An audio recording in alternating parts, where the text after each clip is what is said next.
7:42, the Chamber of Commerce Hawaii is rolling out a new economic plan for Hawaii. It's called 2030 Blueprint. Casey Lund, live in Kaka'aka this morning. Tell us about it, Casey.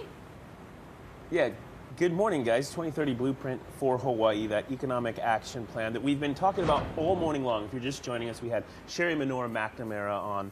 We've been talking with business owners, Monica, who owns Highway Inn, this awesome restaurant that we're having these discussions for. We've talked with Jimmy Tokioka from DBED about how the state factors into this. Now we want to talk with Brian Miyamoto. He's with the Hawaii Ag Commission, Hawaii Farm Bureau, Executive Director with the Hawaii Farm Bureau.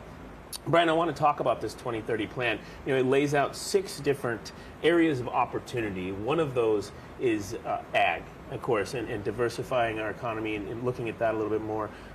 Why do you believe that this plan, this action plan that the Chamber and other stakeholders have come up with will actually work and has some legs to make real change here in Hawaii?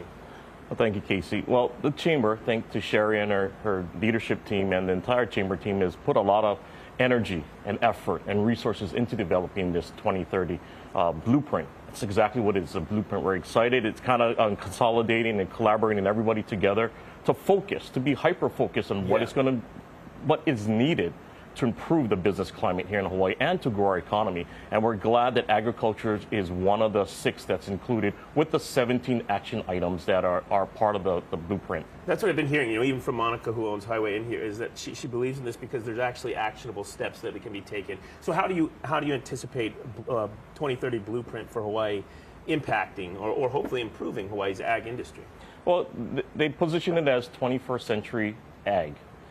Technology that's needed for agriculture. One of the issues that we see in the blueprint is workforce. Also is research, but it also highlights and focuses on the value-added sector.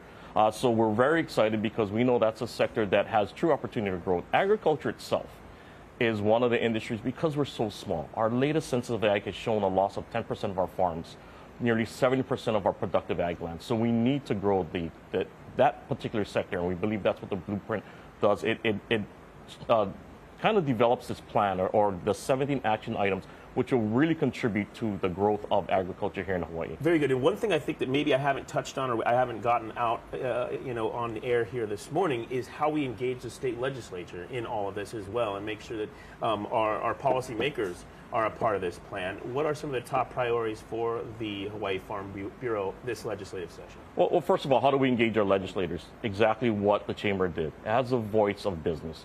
Bringing together all these different businesses, some that you've had on this morning, will help us being united and unified when going to the legislature, asking for the same things that will help businesses here in Hawaii. We're asking the legislature to really invest in business. Now, as far as the Hawaii Farm Bureau, we've got multiple legislative priorities this year. Unfortunately, invasive species is going to be one of the top that we're dealing with. If we don't get a hold on our invasive species problem, then agriculture is going to really suffer, and environment and economy is going to suffer also.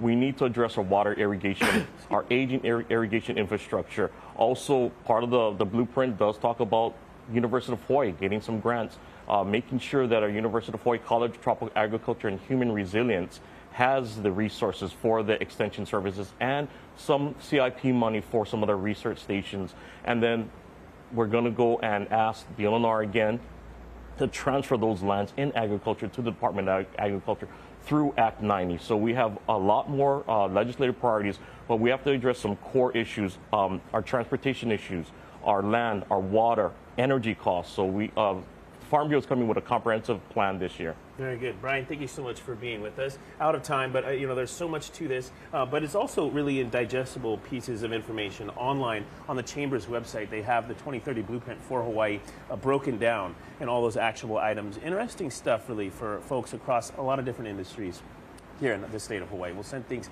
back over to Steve and Grace. By the way, that is on our website at hawaiinewsnow.com. Guys? Excellent. All right, thanks, Casey. 7:46.